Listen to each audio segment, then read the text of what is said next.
인사합시다. 할렐루야. 네. 샤밧에 토라 앞에서 주님 여러분들 환영합니다. 오늘도 특별히 6.25이에요. 6.25. 옛날에 우리나라가 동족 상잔이 시작된 날이네요. 그날이 또 그 토라 앞에 섰네요. 자, 오늘은 창세기 41장 1절에서 37절 말씀으로 오늘 본문을 공부하고자 합니다. 우리가 계속 최근에 요셉에 대해서 배우고 있는데 굉장히 의미심장한 것 같아요. 항상 토라 공부할 때마다 느끼지만 그냥 주어진 토라 포션 없는 것 같아요. 요셉 이야기는 어떤 극적인 전환을 이룬 아주 대표적인 이야기인데 우리의 신앙의 여정에 또 하나님께서 이 우주를 구원하시는 이 전체 구속의 역사에 대한 전체 그림을 청사진을 제공하는 게 요셉의 이야기죠. 그래서 요셉 이야기 안에서 우리가 구속의 삶 속에서 가장 중요한 게 뭐냐? 그럼 뭐 한마디로 요약하면 믿음. 요셉의 믿음을 통해서 우리가 뭐 예수님 하신 일을 요셉에 통해서 예수님 하신 일을 다 보이지만 내가 할 일이 뭐냐? 나는 어디에 서야 하냐? 믿음의 자리에 서야 한다는 것을 보여주죠. 그래서 요셉은 모든 것이 메시아의 그림자 역할을 하고 있죠. 그리고 또 특별히 요셉의 인생은 예수님과 굉장히 많이 닮았어요. 우선 요셉은 그 아버지의 사랑받는 아들이죠. 예수님도 아버지에게 사랑받는 자라고 하죠. 또 형제들에게 배신당하고 노예로 팔리죠. 예수님도 친형제뿐 아니라 심지어 어머니한테서도 오해받고 동족에게 버림받고 또 노예 값으로 팔리죠. 또 요셉과 예수님은 동시에 범죄하지 않았는데 모함받아서 또 옥에 갇히고 요셉은 옥의 구덩이에 떨어지고 예수님 무덤에 빠지죠. 또 이 모든 과정 가운데 극적인 전환이 있죠. 단 하루 만에 요셉은 노예에서 총리로 되는 것이 있죠. 예수님도 단 한순간에 구승 한순간에 전체 부활의 여정은 3일이 걸리지만 예수님 그 한순간에 모든 구속의 역사를 완성하시고 또 부활하시고 승천하시고 다시 오신 약속하셨던 극적인 변화. 사람들한테 버림받았으니 사람들 중에 가장 못난 자리에 있던 분이 온 우주의 통치자로 급상승하는. 요셉도 애굽의 노예에서 애굽의 왕의 자리, 통치자의 자리까지 일어서는 모습들. 이 전체 그림이 요셉은 참으로 예수님에 대한 그림인 것을 볼 수 있어요. 이처럼 하나님의 길은, 하나님의 방법은 우리에겐 너무나 신비롭고 미스테리죠. 이해할 수 없고 우리의 생각과 우리 이해를 넘어서는 것들입니다. 분명 하나님이 주신 어떤 극적인 모습들, 환희, 기쁨 이런 것들은 요셉을 통해서 단순하게 표현하면 고난, 겸손의 이 여정들을 통해서만 가능하다라는 거죠. 옛날에 그 카자흐스탄의 유명한 선교사님이 한참 이제 사역이 잘 될 때, 지금은 워낙 또 그분도 유명해지고 하니까 또 사람이 이게 잘 나가는 게 무서운 건가 봐요. 근데 하여튼 과거에 초기에 열심히 사역이 막 돼서 막 이슬람권에서 5,000명 이상 모이는 교회를 목회하실 때 그분이 뜨거운 가슴을 유지하고 있을 때 한국에 와서 세미나 할 때 가서 이제 은혜를 받았던 적이 있어요. 그래서 많이 도전받았는데 그분 강의를 굉장히 많이 들었는데 하나가 남아요. 오랜 시간이 지나서 하나가 남는 게 자기가 이제 카자흐스탄에 가서 아이를 4명을 낳았는데 카자흐스탄 공항에 독일에서 박사 과정 마무리하고 학위를 포기하고 박사 과정은 다 끝났는데 그걸 내려놓고 카자흐스탄 내전 중에 갔더니 공항에서 내렸더니 총알이 날아다니더래요. 그래서 고립이 돼가지고 굶고 있었고 뭐 이런 얘기도 시작을 했는데 아이들을 낳았는데 나중에 이제 그 하나님께서 분명히 부르셨고 비전을 주셨는데도 그 보이셨던 것들이 막 앞이 안 보이다가 어느 순간부터 영광이 되고 기쁨이 되고 남에게 나눠줄 수 있는 만큼 되고 했을 때 돌아봤더니 한 가지가 자기 마음에 걸리는 게 어린 딸들 또 어린 아이들이 하나님께서 사용하시는 사람은 반드시 광야를 거쳐야 된다는 걸 본인이 깨닫다는 거죠. 상상도 못하고 유학 가서 남들 좋아하는 공부하다가 그냥 와서 교사하면 될 뻔했는데 하나님께서 가란 들어갔더니 분명히 하나님 함께 하셔서 놀라운 일들은 일어나는데 현실은 갈수록 막막해지더라는 거죠. 그래서 어느 순간에 그것이 다 한 그림이 그려지고 요셉처럼 존귀한 자리에도 서기도 하고 또 나눠주는 자리에 서기도 했더니 다 좋은데 하나 남은 건 내 자식들도 하나님과 함께 살려면 반드시 고난의 터널, 이 겸손의 터널을 지나게 하신다라는 거죠. 한 명도 예외 없이. 나는 그때 또 학교 선배님이셨어요. 그래서 따로 찾아가 인사할 때 또 안수기도도 받고 막 그랬는데, 그때만 해도 나도 어릴 때 시골에서 가난하게 컸으니까 고난 터널 지났겠지 생각했죠. 근데 그때부터 시작이었어요. 그래서 이 터널이 아직도 나는 구덩이에서 구덩이로, 피트에서 피트로, 보루에서 보루로. 그래요. 이것이 하나의 절대 모델이에요. 요셉의 삶은. 하나님의 제자들은 고난을 두려워하면 하나님을 배신할 수밖에 없죠. 그래서 이게 쉽지는 않아요. 그래서 이거를 격함게 우리가 지나가고 있고, 또 지나가서 그것을 간증이라고 하는 많은 분들은 기억해야 될 것이, 그것은 내가 하나님 은혜라는 거죠. 하나님 은혜. 그래서 이 겸손이라는 이 방법, 낮아짐, 자기 부정, 또 고난, 죽음, 이렇게 표현되는 것들을 통하여서 하나님은 당신의 일을 행하시죠. 요한복음 12장에 내가 진정으로 너에게 말한다. 밀을 하나가 땅에 떨어져 죽지 않으면 하나를 그대로 있고 죽으면 열매를 맺는다. 그래서 예수님의 제자들은 대자를 삼아야 하잖아요. 그러면 다른 말로 말하면 너는 죽어라. 그렇죠. 이것은 바울이 권면한 것과 또 일치합니다. 여러분 안에 이 마음을 품으십시오. 그것은 그리스도 예수의 마음이기도 합니다. 그는 하나님의 모습을 지니셨으나 하나님과 동등함을 당연하게 생각하지 않으시고 오히려 자기를 비워 종의 모습을 취하시고 사람과 같이 되셨습니다. 그는 사람의 모양으로 나타나셔서 자기를 낮추시고 죽기까지 순종하셨으니 곧 십자가에 죽기까지 하셨습니다. 그러므로 하나님께서는 그를 지극히 높이시고 모든 이름 위에 뛰어난 이름을 그에게 주셨습니다. 그리하여 하늘과 땅 위와 땅 아래에 있는 모든 것들이 예수님의 이름 앞에 무릎을 꿇고 모두가 예수 그리스도는 예슈아 메시아군 주님이시라고 아도나이시라고 고백하여 하나님 아버지 영광을 돌리게 하셨습니다. 아까 요셉의 삶은 에키스가 믿음이에요. 그래서 이 믿음이 우리 현실적인 고난을 통해서 주어지죠. 테스트의 길이 들어가서 나중에 내가 겸손함으로 말미암아 하나님이 아니면 나는 아무것도 아닙니다. 주님이 안 계시면 나는 아무것도 할 수 없습니다. 라는 고백이 나오죠. 이게 믿음이죠. 그래서 오직 주님, 오직 은혜가 나오죠. 오직 은혜, 오직 믿음. 이것으로 그의 삶이 설명이 되어질 때 그는 열매 맺는 자리에 선 것을 볼 수가 있죠. 또한 이것은 예수께서 가르친 것과 일치합니다. 너희 가운데 어떤가 하는 사람은 너희를 섬기는 사람이 되어야 한다. 참되고 겸손한 마음은 하나님의 은혜와 분리되면 모든 것은 의미 없다는 사실을 요셉을 통해서 배우게 됩니다. 그래서 우리가 고난, 자기만의 상대적이죠. 하나님께 다루신 여러 가지 방법을 통해서 내가 겸손을 배워가고, 또 겸손이란 말은 자기를 낮추는 게 아니라 하나님의 은혜 없이 살 수 없습니다. 하나님이 도와주지 않으면 나는 의지할 데가 없습니다. 하나님만이 유일한 나의 힘이고 방패시고 도움이십니다. 라는 것이 그냥 하는 소리가 아니라 진심으로 내 마음에서 지속적으로 나올 때 우린 그것을 믿음이라고 그러죠.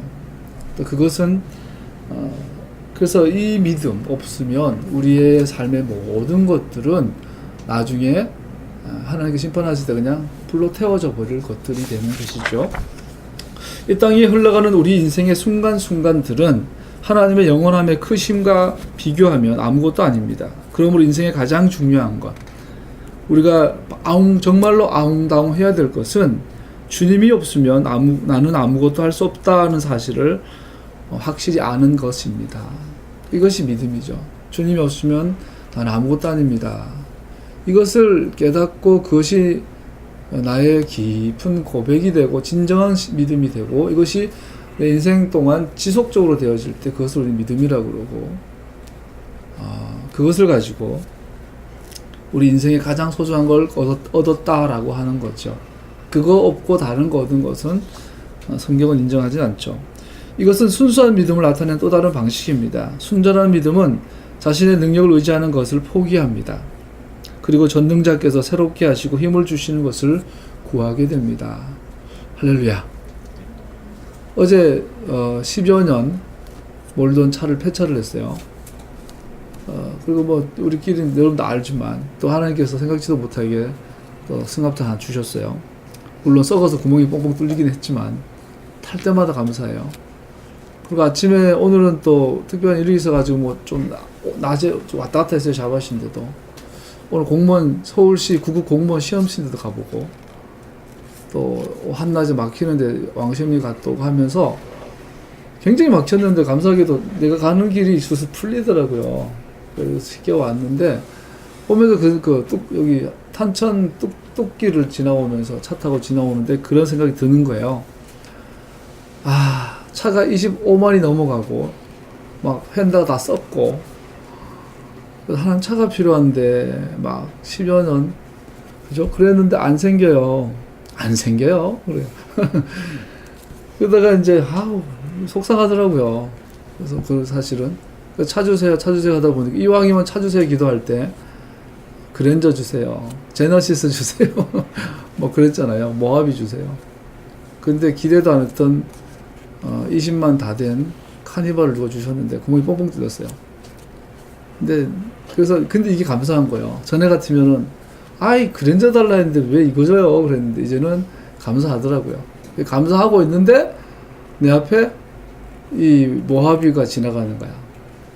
내가 기도하던 건 모하비였는데 주신 거는 18만 넘은 구멍 뻥뻥 뚫린 카니발 2. 근데 감사하게 내가 변했더라고요. 그런 고백이 나오대요. 하나님, 모하비는 여전히 갖고 싶은데 나는 카니발이 정말 감사합니다. 부러운 건 부러운 거고 감사한 건 감사한 겁니다 하는 고백이 되더라고요. 자, 이렇게 배워져 가나 봐요. 우리가 비교하고 내가 원하는 것이 아니라 하나님의 시간에 하나님께서 원하시는 것을 내게 이렇게 이루어 가시는 모습을 내가 만족하고 거기에서 감사가 나오는 것이 참 중요한 일인 것 같아요.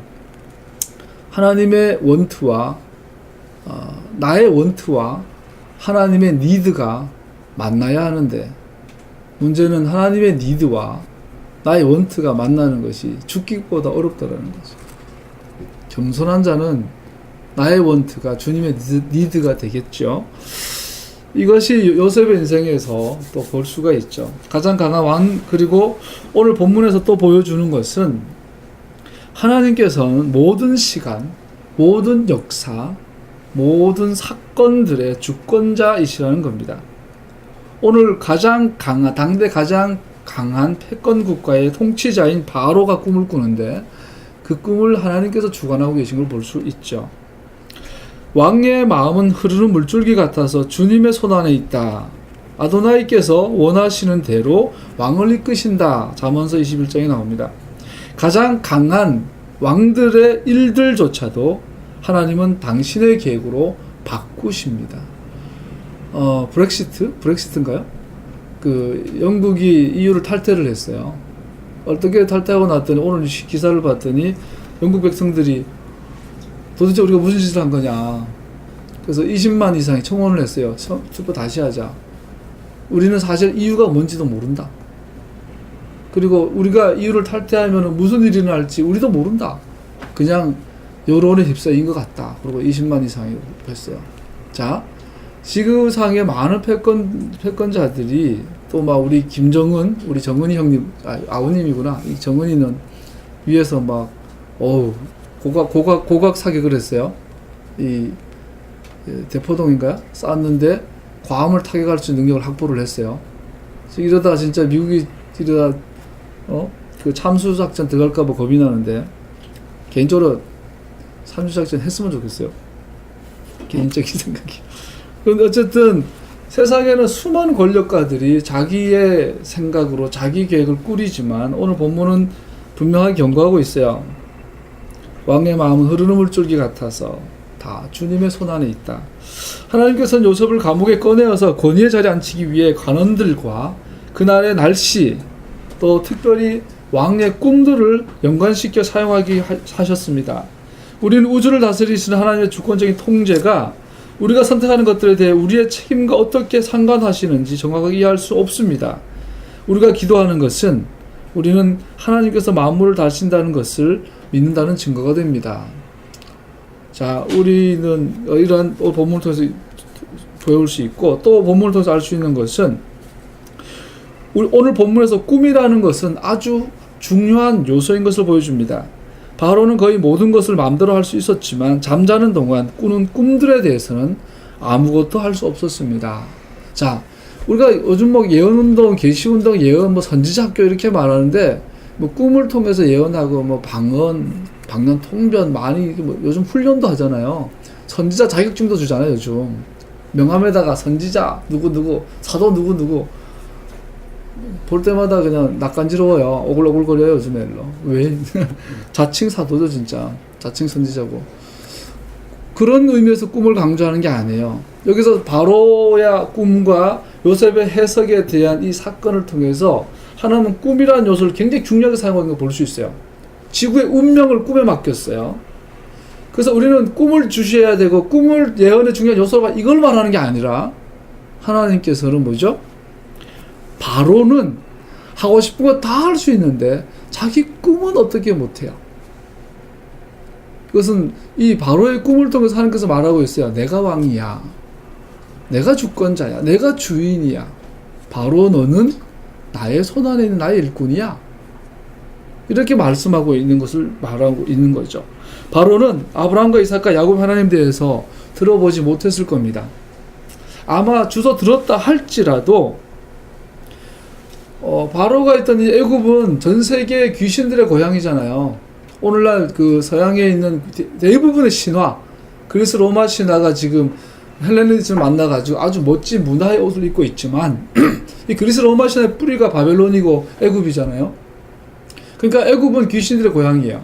너무나 많은 엘들이 신들이 살죠. 그러니까 바로는 아마 아브라함의 하나님에 대해서 주소 듣지 못했을 거예요. 아마 그런데 들어봤다 할지라도 많은 신들 가운데 하나. 그래서 애굽의 신, 히브리인들의 신 이런 개념으로만 들어봤겠죠. 그럼에도 하나님께서는 바로에게 꿈을 통해서 경고하고 계시고 바로에게 풍년과 기근에 대해서 꿈을 꾸게 하셨던 것을 볼 수 있어요. 그는 모세 당시 파라오처럼 마술사들을 부르죠. 왕실 전용 얼로 말하면 공무원들이에요. 마술사인데 점쟁이들인데 공무원들이. 그들이 와서 꿈을 해석하죠. 그들은 꿈을 해석하지 못했어요. 그러나 아마 이게 무슨 의미인지 추측은 하였을 수 있죠. 우리가 뭐 특별히 뭐 예언의 은사 없어도 뭐 파리한 이삭이 나오고 뭐 이렇게 보면 상식적으로 봐도 아 이거 상스러운 거예요, 이거 그죠? 뭔가 있을 것 같아. 그래서 뭐 추측할 수 있겠죠. 당대 식작층들이기도 하니까. 그러나 요셉과 이 거짓 마술사들의 차이는 뭐예요? 마술사들은 해석에 자기 목이 걸려 있어요. 오늘 바로의 왕실 직속도 마술사들이에요. 여서는 마술사로 되어 있지만 사실은 예언자들이에요. 점쟁이들이에요. 미래를 점치는 자들이에요.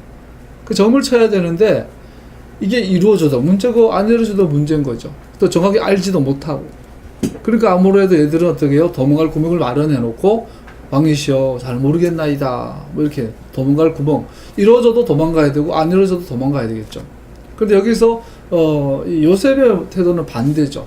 분명하게 그것은 하나님이 주신 것이고 여기서 말하는 하나님, 아브라함의 하나님을 말하는 거예요. 아브라함과 이삭과 야곱의 하나님이 주신 것이고 그분만 해석하실 수 있습니다. 라고 선명하게 말하고 있는 걸 보죠. 자, 이것이 믿는 자의 권세예요. 오늘날 우리가 이런 은혜가 부러졌어요.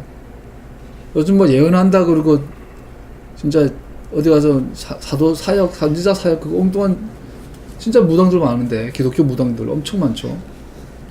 근데 이 바로 앞에서 두려워하지 않고 이 하나님의 말씀을 전할 수 있는 사람들 찾으시겠지요.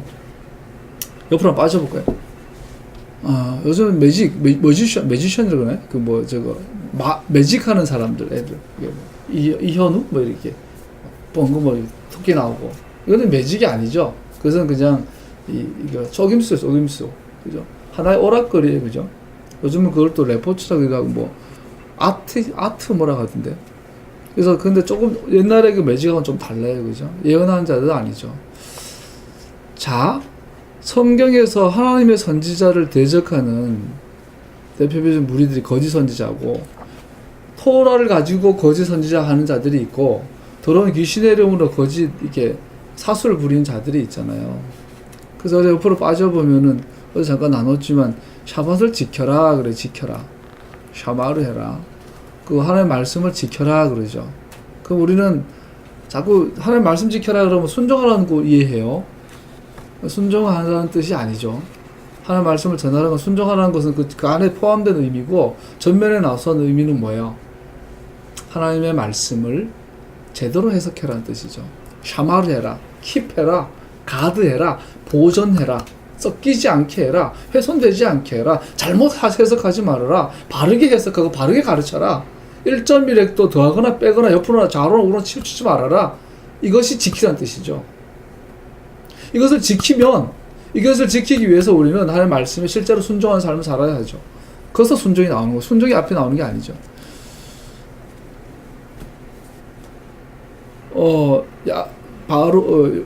요셉이 하나님 앞에서 하나님 받은 말씀을 샤마라는 걸 볼 수 있죠. 그랬을 때 바로가 하루아침에 총리에 세우는 이 놀라운 모습들을 보게 되죠. 매 시대마다 옆으로, 오늘 본문하고 상관없지만 매 시대마다 점쟁이 문화가 있어요.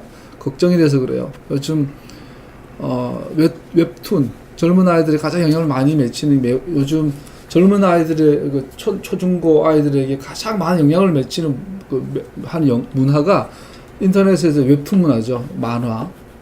우리나라에서 개발한 이 비트로 보는 만화. 정말 대단하죠. 또 하나가 예능 프로그램들이죠.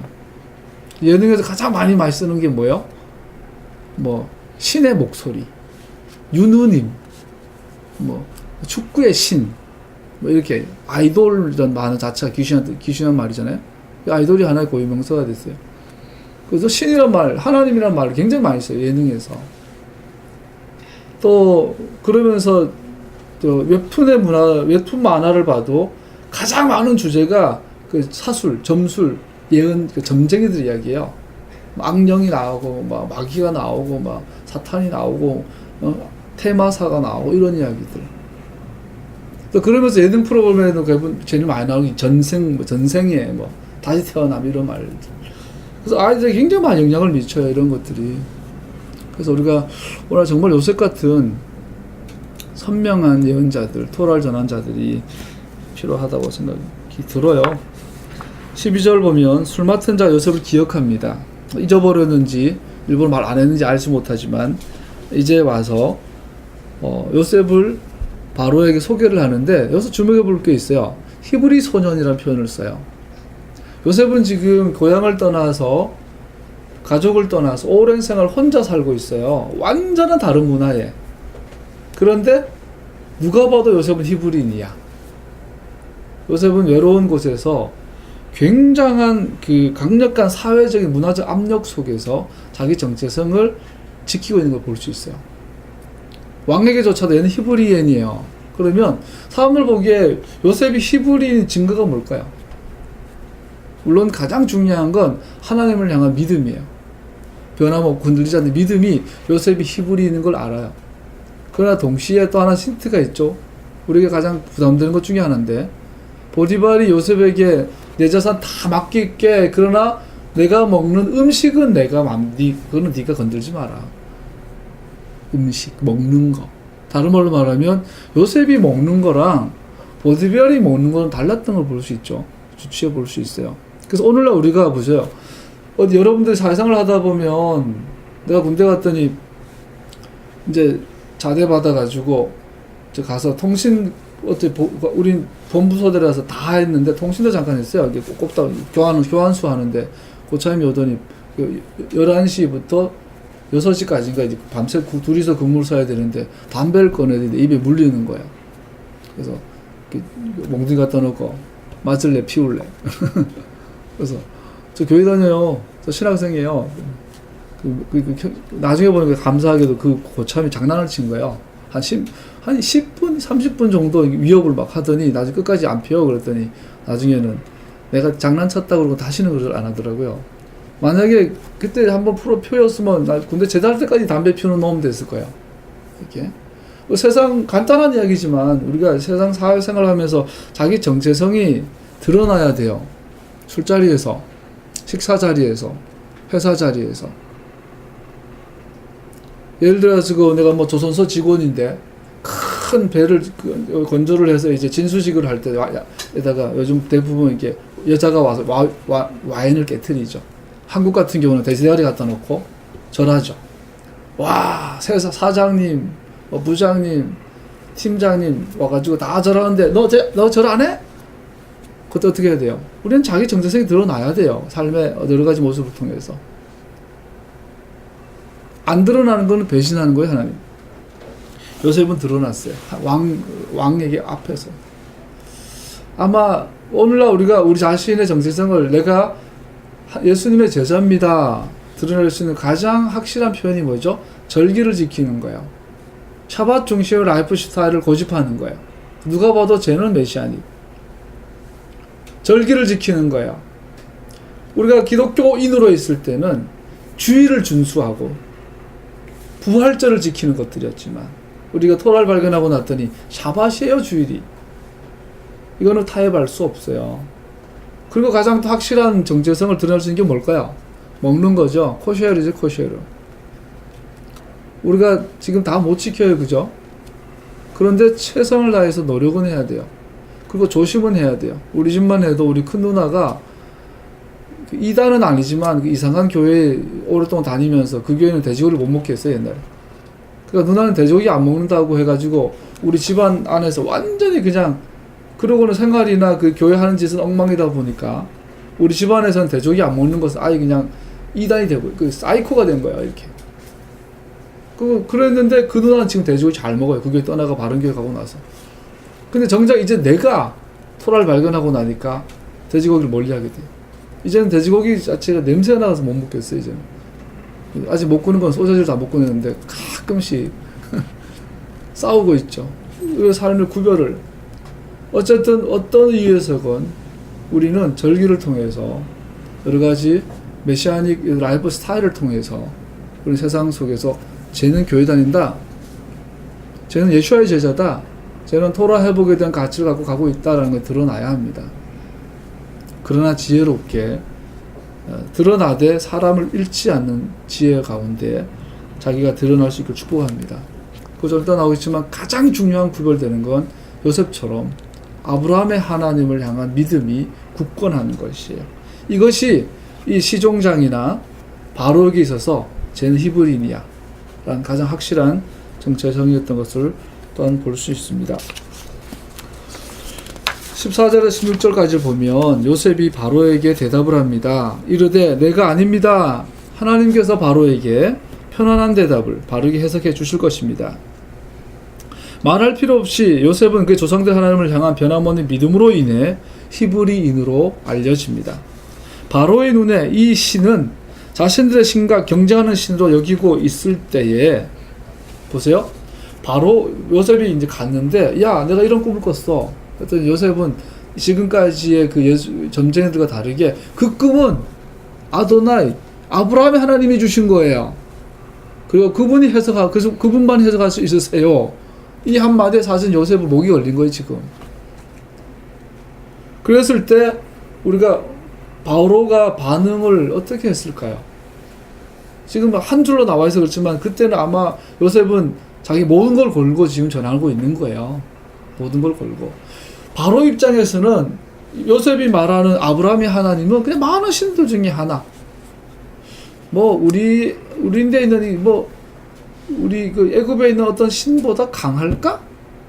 모르는 거예요. 바로 입장에서는. 그래서 반신반의하고 있는 그러한 사람 앞에 나의 하나님, 아브라함의 하나님을 그분의 권능을, 그분의 능력을 이게 강하게 선언하고 있는 걸 볼 수 있죠. 바로의 눈에 아브라함의 하나님은 그냥 많은 신들 중에 하나로 보이고 있을 때 우리는 어떻게 하나님을 신뢰하는 것을 드러낼 수 있을까요? 요셉은 당돌하고 저돌적이지 않았습니다. 그러나 믿음을 분명하게 행동으로 옮깁니다. 전능자로부터 오는 믿음은 두려움을 극복하고 어떠한 압도적인 상황에 직면해서도 진리를 말하며 진리를 따르도록 대답하게 만듭니다. 자, 여러분, 오늘 토라 포션 통 여러분과 나에게 하나님께서 도전을 주고 계세요. 갈멜산을 기억합니다. 엘리야가 아합에게 가서, 야, 아브라함의 하나님, 이삭의 하나님이 진짜 하나님이면 내 편에 서고, 이 유대 이스라엘 백성들아, 저 바알의 하나님, 저 아세라가 하나님이면 저들 편에 서라. 그래서 오늘 몇 시까지 갈멜산 꼭대기에서 만나자. 갔더니 하나님 편에 선 자는 엘리야 혼자야. 바알의 편 선 자는 400명이야. 아세라의 편에 선 자는 450명이야. 1대 850. 850명은 바알이 하나님이라고 그래. 아세라가 하나님이라고 그래요. 엘리야 혼자 아브라함과 이삭과 야곱의 하나님이 하나님이라고 그래요. 그런데 결론을 알잖아요. 이 바알과 아세라의 선지자들은 이 송아지에 하늘에서 불이 내려서 태워지게 해달라고 자기들의 신에게 빌었어요. 구했어요. 기도해도 안 되다 보니까 나중에 춤을 춰요. 춤을 춰도 안 되니까 나중에는 칼을 들고 자해를 해요. 자기 몸에 피를 내면서 신이여 신이여 신이여 와서 이 제물을 받으시라고. 그러니까 아무 일이 안 일어나요. 엘리야가 조롱하죠. 야, 더 깊이 파라. 물 더 부어라. 더 부어. 엘리야가 그냥 엘리야는 방언하지도 않고 조롱하지도 않고 뛰지도 않아. 그냥 이스라엘 하나님 그분의 이름을 불렀을 때 하늘에서 불이 내려서 태우죠. 이 엘리야의 이 믿음, 우리는 이런 자세로 살아야 될 필요가 있다고 생각합니다. 어디에서도 지혜롭게, 그러나 단호하게 자기의 정체성을 드러내기를 축복합니다. 요셉처럼 드러내십시오. 쟤는 그 메시아닉 교회단인데, 쟤는 토라 공동체래, 쟤는 기독교인들보다 더한 놈이야. 좋단 말이죠. 근데 문제는 실적이 안 좋아. 실력이 없어서 일을 못 맡기겠어. 뭔가 정직하지 못해. 그러면은 안 되죠. 우리 한국직장인연구소가 10년 전에 받은 통계에 보니까 그런 설문조사에 그게 있어요. 동료로서 기독교인 어떻게 생각하십니까? 대부분의 사람들 싫어요. 교회 다니는 사람들이 직장 동료로 있는 거 부담됩니다. 가장 큰 이유가 무엇입니까? 뭔지 알아요? 안 착해요 이게 아니라 능력이 없어요. 일을 맡길 수가 없어요. 일을 철저히 하지를 못하고 그런데 남들 열심히 일할 때 자기 일도 제대로 못하면서 주일 송사한다고 금요일 설화 예배라고 일찍 가버리고 주말에 안 나와버리고 이런다는 거예요. 그리고는 회사 볼펜 들고 가가지고 쓰고 교회 주보 회사 와가지고 복사하고 이런다는 거야. 실제 설문조사에 나와. 그래서 교회 다니는 사람들이 직장 동료로 있는 거 별로 안 좋습니다. 이게 객관적인 설문 자료로 있는 걸 본 적이 있어요. 자, 요셉처럼 하나님 향한 신뢰와 믿음의 정체성, 그리고 동시에 세상 사람들 앞에 무시당하지 않는 능력 갖춰야 될 줄 압니다. 할렐루야. 또 오늘 본문을 짧게 할 거예요. 25절 37절까지 보면 요셉은 보세요. 여기서 금방 말한 것이 나와요. 요셉은 그 꿈을 영적으로 바르게 해석해 줄 뿐 아니라 행정적인 대안을 제시합니다. 이것이 우리가 해야 될 일들이에요. 하나님의 뜻을 선명하게 전할 뿐 아니라 현실적이고 실제적인 계획을 마련해 줄 수 있어야 합니다. 요셉은 꿈을 해석할 뿐 아니라 다가오는 재앙을 피할 수 있는 행정적 계획도 제안합니다. 그것은 전국에 이 풍년의 기간 동안 20%의 세금을 거두는 것이었어요. 그러므로 다가오는 재앙을 피할 수 있다고 대안을 제시합니다. 그래서 우리가 옆으로 좀 빠져보면요. 여러분 20%가 많아요? 고대 사회에서 20% 세금 뽑는 거랑 마찬가지죠. 이게 맞는지 모르지만 예수님 당시에는 세금이 거의 80% 90%예요. 그래요. 물론 착취되고 수탈돼가지고. 우리나라 조선시대 고려시대 보면 우리가 한국사를 공부하면서 정치사회 다음에 가장 많이 나오는 게 사회 경제예요. 문화예요. 그러면서 정치 경제 가운데 같이 계속 나오는 고조선부터 해가지고, 예? 나라가 연맹국가에서 정식 국가로 이게 국가 시스템으로 돌아갈 때 항상 나오는 게 조세제도예요. 조세제도예요. 그래서 얼마나 많은 세금을 걷었는지 너무나 많은 사람들이 집을 버리고 땅을 버리고 그냥 화전민으로 도망을 야반 도주를 해요. 세금이 너무 많아가 20%는 많은 게 아니에요. 근데 요셉은 뭐예요? 이 20%를 가지고 전 세계를 살려요. 이건 11조 원리라고 볼 수 있죠. 우리가 11조는 10의 1을 내는 줄 알아요. 그러나 우리가 전체적으로 보면 거의 10의 20 정도 내가요. 1년 지나는 거 보면.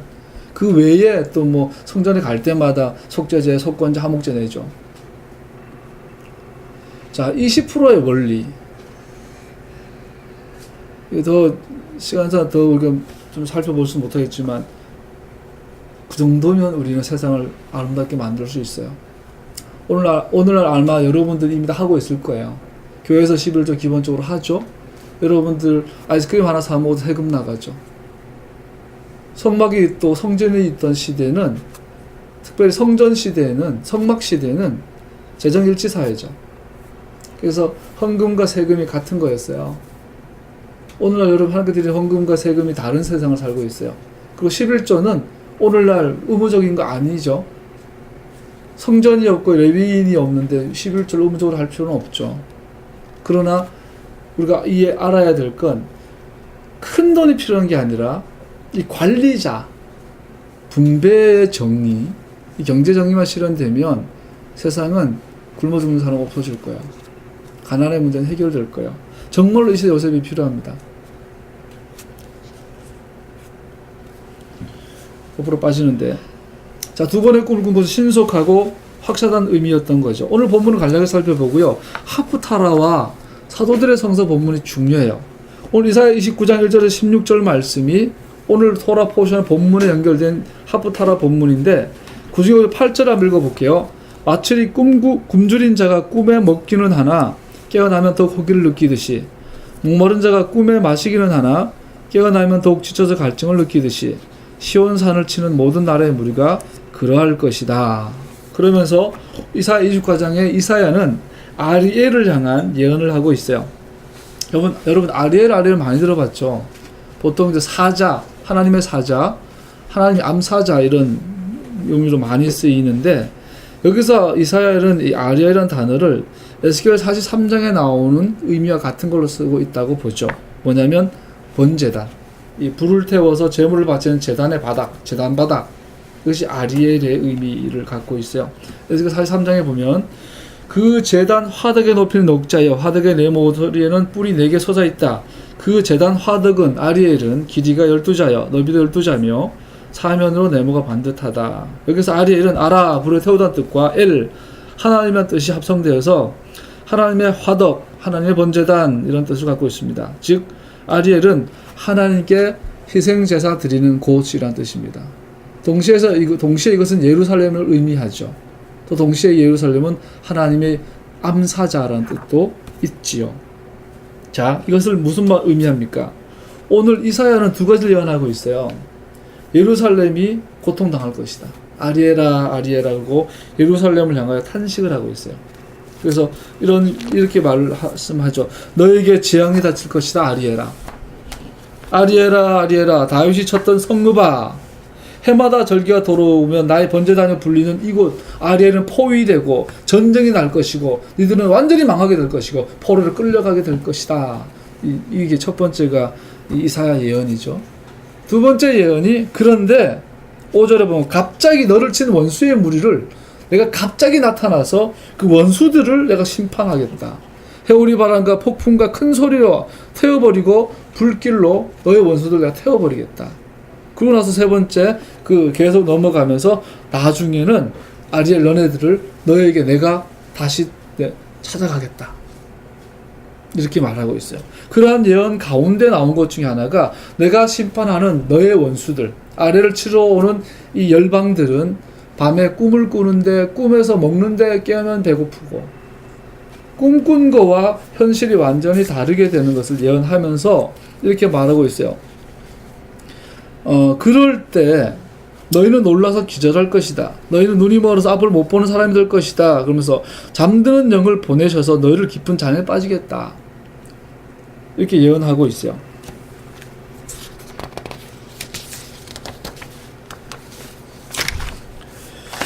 자, 여기서 우리가 오늘 토라 포션과 연계됨을 찾을 수 있어요. 이사야의 글은 오늘 바로가 꿈꾼 것처럼 꿈을 꿨는데 아무도 해석하지 못해요. 밀봉된 꿈이에요. 아무도 몰라요. 그래서 사람들이 이 11절에 이 모든 묵시가 너희에게 마치 밀봉된 두루마리 글처럼 될 것이다. 그래서 제사장을 찾아가고 선지자를 찾아가요. 찾아가서 이게 무슨 뜻입니까? 이게 무슨 뜻입니까? 라고 물어보면 사람들이 이렇게 대답을 해요. 무식한 사람이 가지고 와서 이것을 좀 읽어주세요 하면 그는 나는 글을 읽을 줄 모릅니다 하고 말할 것이다. 자, 요셉 같은 사람이 없는 상황에 바로를 말하고 있는 거예요.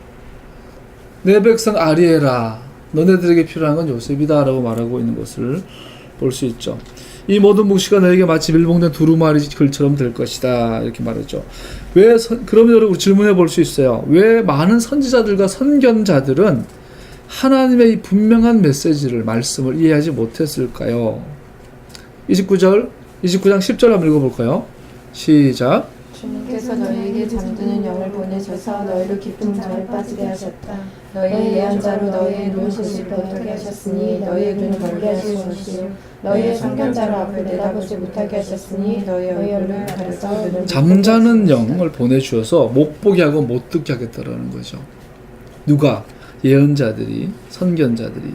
29장 12, 13절 읽어볼까요? 시작. 너희가 그 두루마리를 무식한 사람이 가지고 가서 이것을 좀 읽어주시오 하면 그는 나는 글을 읽을 줄 모릅니다 하고 말할 것입니다. 주님께서 말씀하신다. 이 백성이 입으로는 나를 가까이 하고 입술은 나를 영화롭게 하지만 그 마음으로는 나는 멀리하고 있다. 그들이 나를 경외한다는 말은 다만 들은 말이 흉내내는 것일 뿐이다. 예, 내 말을 흉내내는 것일 뿐이다 이렇게 말하고 있어요. 예수님 당시도 와서 그러잖아요. 너희가 듣기는 듣는데 못 듣는구나. 보기는 보는데 못 보는구나. 예수님께서 은밀하게 가장 강조하셨던 비유가 씨 뿌리는 비유죠. 그래서 옥토 길가 이렇게 하다가 나중에는 제자들은 따로 모아가지고 따로 가르치죠. 그리고 하시는 말씀이 저들은 못 보게 하려고, 못 듣게 하려고. 자, 예수님께서 그러면서 제자들에게서 듣게 하시고 보게 하셨어요. 제자들은 요셉의 무리예요. 그리고 그 제자들한테 마태복음 28장에서 너는 세상의 끝까지 가서 내 제자 만들어라. 그래서 듣는 자 보는 자를 만들어 놓고 가서 사람들이 듣게 하고 보게 하여라. 네가 요셉이 되어서 가서 요셉이 되어라 하고 말하고 계신 거죠. 그래서 예수님의 제자는 다 요셉의 무리예요. 여러분과 나는 요셉처럼 살아야 돼요. 하나님의 말씀을 바르게 해석할 뿐 아니라 현실적인 대안도 제시할 수 있는 제자들이 되어야 해요. 그래서 예수님의 제자들이 여러분 우리가 12제자처럼 전임 사역자로 전 세계에 나가는 것 그렇게 부름받은 자들도 있겠죠. 그러나 다는 아니겠죠. 누군가는 밥을 해야 되고 누군가는 운전도 해야 되겠고 누군가는 군인도 해야 되겠고 누군가는 정치도 하고 누군가는 노가다도 해야 되겠죠. 우리 일상 삶 속에서 요셉의 무리들이 필요한 거예요. 오늘날 그 요셉의 무리들은 첫 번째 보는 자, 듣는 자, 깨닫는 자, 전하는 자. 그런데 동시에 세상 사람들에게 덕을 끼치는 자. 간략하게 표현하지만 이것은 오늘날 가장 절실히 요구되는 하나님의 사람들의 모습들이죠. 토라회복 많은 이야기를 해요. 토라회복 어렵게 생각하면 어렵지만 쉽게 생각하면 너무 쉬운 거죠. 저는 개인적으로 토라를 공부하면서 나는 고등학교 때로 돌아가요. 고등학교 때 리더스 다이제스트 한국판을 많이 읽었는데 읽으면서 꿈꿨던 그때 그 꿈. 하나님 앞에 이렇게 살아야지. 내가 하나님께 이렇게 살아야지 기도했던 그 중학교 때 산에서 기도했던 그 기도 기억나요. 고등학교 때 그 시골에서 뭐 인터넷도 없고 그 TV 하나밖에 없을 때니까 전 세계의 소식을 들을 수 있었던 게 나에게는 고향에 그 대학 다니는 친한 교회 형 집에 놀러 가면 이만큼 꼽혀 있었던 리저트 다이제스트 책이란 한국판 그 책을 막 다 꼼꼼하게 읽었어요. 그 책이 유일하게 나를 아프리카로 데려가고 인도로 데려가고 캐나다로 데려가 줬던 그런 책들 시골에 조금 중고등학교 때 그때 하나님 앞에 했던 그 많은 그 순수했던 내 기도들 그것이 생각나게 해요.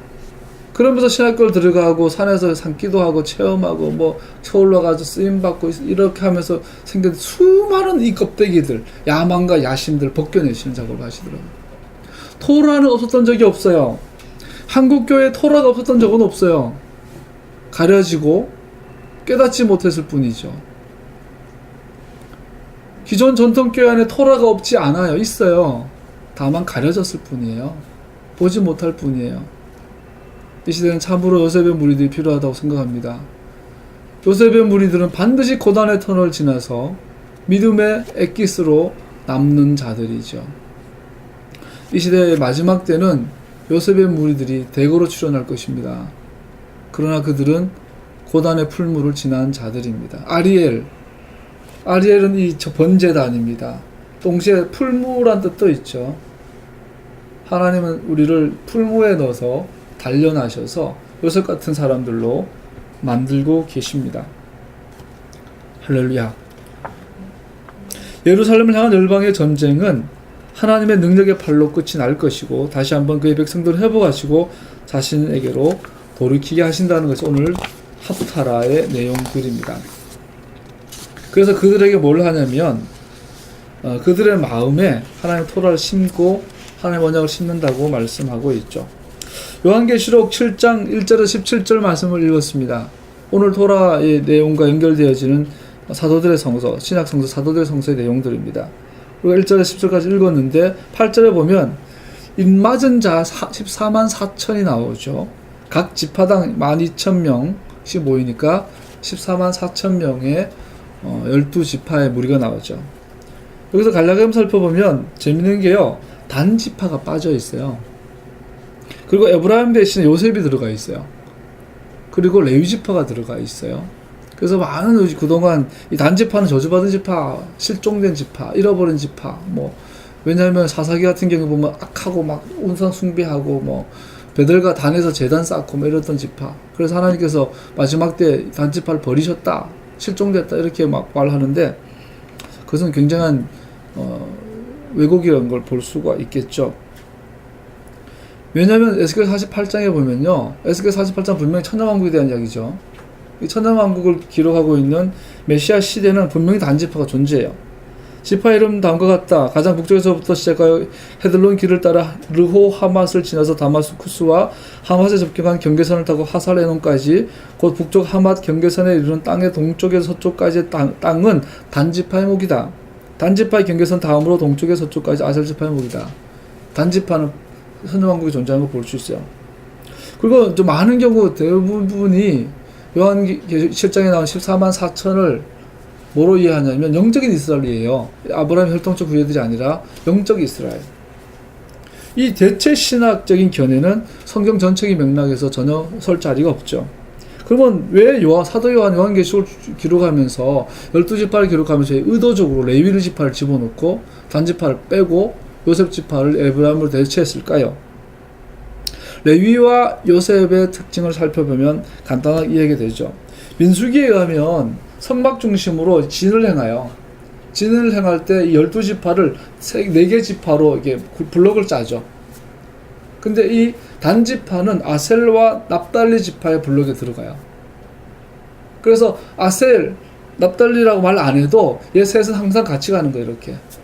그렇기 때문에 빼도 되는 거예요. 빼도 그 가치가 있는 거예요, 이미 단지파는 그 블록에. 그 뺀 자리에 의도적으로 거기다 레위를 넣고 요셉을 넣었어요.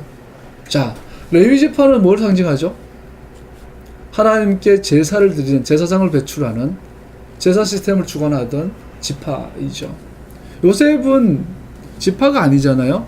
근데 요셉 지파를 넣었어요. 요셉이 상징하는 뭐죠? 지금까지 배우고 있는 메시아예요. 특별히 고난당하는 메시아. 하나님의 구속. 제사 제도도 예수님의 보혈로 구속하신 구속에 대한 그림자, 또 요셉도 예수님에 대한 메시아 예수아에 대한 그림자인 것을 볼 수 있어요. 즉 사도 요한의 의도는 간단합니다. 레위는 제사장 제도의 상징입니다. 에지파 제사장들이 교회에서 제단을 섬겼습니다. 요셉은 죽임 나가신 메시아를 의미합니다. 다시 즉 요한은 레위 지파와 요셉 지파를 넣음으로 메시아 희생을 통한 구속에 대한 그림을 인류의 대서사시 안에 넣어 완성하고 있습니다. 할렐루야. 오늘 토라 가장 중요한 부분이에요. 사실은 오늘 제가 보복 많이 거리는데 사실은 오늘 돌아보셔서 요한계시록 7장을 많이 강조하고 싶었어요. 이 14만 4천의 모든 나라, 모든 족속, 모든 백성, 모든 언어들에게서 몰려온 수많은 사람들이 또 있습니다. 14만 4천과. 그래서 사도 요한이 요한계시록 7장을 사용하면서 오직 구원받을 이름은 예수님밖에 없다라고 말하면서 14만 4천 외에 흰옷 입은 많은 무리들이 모든 민족과 나라 열방과 또 무리들에 대한 그림들이 있어요. 자, 이건 뭘 의미할까요? 이 요한계시록 7장에 이 흰옷 입은 무리들에 대한 이 그림을 이해할 수 있는 근거가 있어요. 얘네들이 어디 나오냐면 9절 읽어볼까? 7장 9절 시작. 그때 내가 보니 아무도 그 수를 셀 수 없을 만큼 큰 무리가 있었습니다. 그들은 모든 민족과 종족과 백성과 언어에서 나온 사람들인데 흰 두루마기를 입고 종려나무 가지를 손에 들고 보좌 앞과 어린 양 앞에 이 종려나무 가지를 들고 보좌 앞 어린 앞에 들고 서서 막 소리를 질러요. 큰 소리를 외쳐요. 큰 소리. 그리고 구원에 대해서 구원, 보좌에 앉아 계신 우리 하나님 어린 양의 것입니다 하고 외쳤습니다. 이 그림은 유대인들이 들으면 딱 알아들어요. 이거는 초막절 이야기예요. 요한복음 7장에 보면 초막절 사건이 나오죠. 예수님께서 초막절은 물의 절기예요. 물의 절기. 7일 동안 제사장들 실로하면서 물을 떠와서 물두멍을 채워요. 그럴 때마다 제사장들은 이 루바브 말고 이 갯벌들 가지를 들고 해초리 가지 휙휙 소리를 내요. 휙휙 소리를 내요. 그러면은 제사장들이 신라 물을 갖고 와서 물두멍에 쏟아부으면 물이 흐르죠. 그럼 그 제단 앞에서 이 휙휙 치는 거예요. 휙휙 소리, 바람 소리, 그리고 물. 두 구에 다 성령님을 상징하는 소리들이죠. 그 초막절은 물의 절기고 바람의 절기예요. 그런데 이 7일 동안 그렇게 행하다가 7일째가 되면 그날은 특별히 물두멍에 물이 줄줄 흘러서 제단 동쪽으로 행해서 줄줄 강이듯 흘러갈 만큼 계속 물을 부어요. 그리고 모든 백성들은 종려가지를 들고 와가지고 손 들고 호산나 라바 호산나 라바 하죠. 이제 우리 구원하소서 구원하소서 이스라엘 구원하소서 하죠. 그런데 휙휙 제사장들이 내리칠 때에 동서남북을 향한 휙휙 내리쳐요. 동서남북에서 하나님의 백성들이 이 초막에 하나님의 초막으로 모여오라는 거예요. 그 모여오게 하는 그 물과 바람의 소리. 이게 또 갯벌들 가지는 우리가 초막절에 4가지의 식물로 집을 구성할 때 4번째 그 아보라튼가 4번째 그 식물이에요. 토라 없는 구원받지 못하는 인간의 모습을 말하는 갯벌들 가지. 그래서 이것은 뭐야? 인간은 죄인입니다. 죄인입니다. 죄인을 용서하시는 소리, 죄인을 살리는 물. 그래서 우리 에스겔 48장에 보면은 에스겔이 봤더니 성전에 흘러나오는 물이 동쪽을 향하여 강을 일어나가지고 강이 간 곳마다 땅들이 살아나죠. 그래서 이 죄인들이 살아나게 하는 소리예요. 이 휙휙거리는 이 소리가. 이것은 전형적인 유대인들은 매년 국가적 대축제이기 때문에 그래서 보면 알아요. 흰옷 입은 무리가 종려나무 가지 손에 들고 보좌 어린 양 앞에 서 있었습니다. 딱 보면 이 어린 양 앞에 보면은 요한계시록 5장 6장에 보면 예수님이 어린 양으로 묘사가 되죠. 이 사도행전이 연결하고 있는 거 사도행전 7장과 요한복음 7장을 연결하면서 오늘 요셉의 모습을 연결하고 있는 거예요. 당대 세계의 구원자 요셉, 오늘날 전 우주의 구원자인 예수와 그래서 사방팔방에서 모여와서 하나님의 예배드리는 모습, 호산나 라바의 그림이죠. 사방에서 몰려온 사람들이 7일간 매일 동서남북을 향해 종려나무까지를 흔들고 기도하는 그림입니다. 그들은 제사장들이 이 갯벌들 가지고 휘기 소리 내면서 이런 기도를 해요. 쫓겨난 이스라엘 사람을 모으시는 주 하나님께서 말씀하신다. 내가 이미 나에게로 모아드린 사람들 외에 또 더 모아드리겠다. 에스겔 보면 주 하나님께서 이렇게 말씀하신다. 내가 이스라엘 족속을 그들이 흩어져 살던 여러 민족 가운데서 모아오고 이방 사람들이 보는 앞에서 내가 거룩한 하나님을 그들에게 나타낼 때에 그들이 자기들의 땅, 곧 내가 내 종 야곱에게 준 땅, 어디죠? 아리엘에서 살게 될 것이다. 요셉은 총리로서 당대의 사람들 구원자로 서요. 우리가 지난주에 그 예화 잠깐 들었잖아요. 제가 어떤 그 다큐멘터리인가 보다가 아프리카 이도피아가 과거에 엄청난 기아자가 발생을 했는데 알고 봤더니 그 해의 풍년이었더라. 독재자가 다 해먹느라고 수백만 명이 굶어 죽어요. 같은 해에 인접한 그 위에 어떤 나라는 기억 못하는데 이도피아보다 더 가난한 나라가 있었는데 그 나라는 그 해에 농사가 흉년이 들었어요. 그 산술적으로 에티오피아보다 그 위에 있는 나라가 더 많이 죽어야 되는데 에티오피아는 굶어서 수백만이 굶어 죽을 때에 그 인접해 있는 그 국가는 한 명도 굶어 죽지 않았어요. 그래서 나중에 학자가 연구를 해봤더니 밑에는 독재자였고 위에는 아주 좋은 대통령이었어요. 그래서 나라의 국권을 다 풀어가지고 가난한 자들 살리는 데 최우선 정책을 쓴 거예요. 그래서 가장 가난하고 어려운 그 해에 굶어 죽는 사람이 단 한 명도 나오지 않았다라는 거지. 우리에게 부는 일정하고 부는 넉넉해요. 그런데도 성경은 우리에게 가난한 자가 없을 수는 없으나 참으로 세상은 악한 곳이에요. 요셉 같은 무리들이 일어나면 다 주를 보게 될 것입니다. 그래서 그 땅을 요셉은 그 당대 구원자로 서죠. 서고 나서 마지막 꿈은 뭐예요? 내가 죽으면 내 뼈는 아리엘 그곳에 묻어라 부탁을 하고 죽는 것을 볼 수 있죠. 이것은 요한이 묘사한 최후 승리, 우주적 궁극적 승리에 대한 그림입니다. 구원하심이 보지 앉으신 우리 하나님과 어린 양에게 있도다. 바울도 이렇게 표현합니다. 온 이스라엘이 구원을 받게 되리라는 것입니다. 그것은 성경에 이렇게 기록되어 있는 바와 같습니다. 구원하시는 분이 시온에서 오실 것이니 야곱에게서 경건하지 못함을 제거하실 것이다. 할렐루야. 온 우주는 혼잡해져요. 이런 이야기 그저께 가정예배 드다가 했더니 애들이 놀라고 했던데 저도 놀라는 기사를 봤어요. 지난주에. 나는 온갖 신문을 뒤지기 때문에 많은 기사를 보는데 미국하고 중국 학자들이 극비리에 지금 진행하고 있는 프로젝트가 있어요. 미국 정부도 중국 정부도 지금 모른 체 하는 거예요. 사실은 하면 안 되는데 그냥 또 어차피 그 분야에 선점해야 되니까 모른 체 하고 있는 게 뭐냐면 살아있는 쥐를 하얀 쥐와 까만 쥐의 목을 잘라요. 그래서 얘들 목을 이렇게 바꾸는 거야. 근데 성공했어요. 중국 학자들이. 그 몸통이 까만 쥐에 하얀 쥐 머리가 붙어 있는 거야. 근데 놀라운 사실은 사람을 그렇게 하겠다라는 거야. 그래서 지금 기증자를 받고 있어요. 뇌사자 가운데 몸은 살아있는데 머리 죽은 자, 머리는 살아있는데 몸은 죽은 자를 찾아가 자르는 거예요. 그래서 몸은 건강한데 머리 이색하면 얘는 누구냐라는 거예요. 지금 이게 미국과 중국 정부가 모르는 척 하는 사이에 지금 실제 기증자를 받을 만큼, 그리고 그 학자들이 그래요. 현실적으로 이론적으로 가능하다. 자, 지금 그 세상은 좀 전에 오후에 기사, 조선일보 기사에, 조선일보가 좀 정신 나갔어요.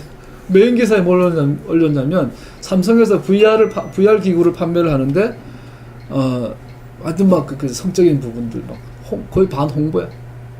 그러면서 로봇 기술이 계속 발달하고 있죠. 다시 말하지만, 앞으로 전 세계의 가장 중요한 질문은 이거예요. 사람이란 무엇인가요? 인간이란 무엇인가요? 어디까지 인간이냐? 이제 몸통은 여자인데 머리는 남자. 이것도 나올 거야 앞으로. 내 폐는 토끼인데 받았고 내 간은 돼지한테 받고 내 귀는 생쥐 등에서 뽑아냈어. 이런 사람도 생길 거야.